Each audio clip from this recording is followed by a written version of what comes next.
Hello, students. In this video, we are going to embark on an exciting journey into the world of articles in English. Let's learn together. Articles classify nouns as singular or plural, specific or unspecific. It functions much like adjectives. The articles come before the noun it accompanies. Now let's learn the types of articles. Definite article, the. We use the when we talk about a specific thing or person. General rules. It is used for a specific place or thing. It is used if something has been mentioned before.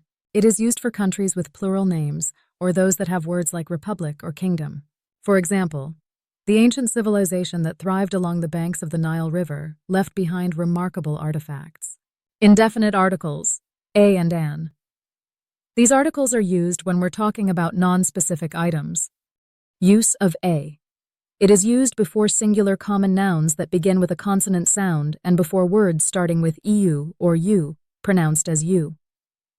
For example, a resourceful explorer discovered a previously unknown species of flora in the remote rainforests of South America. Use of an.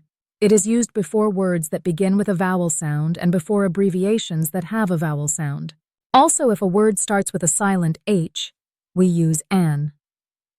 For example, an ambitious scientist conducted a series of intricate experiments to unravel the mysteries of quantum mechanics. Let's look into the omission of articles.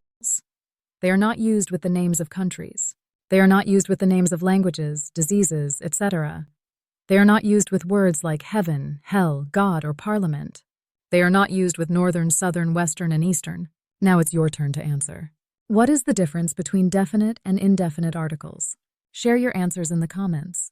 The complete curriculum for Class 9 is available on our channel.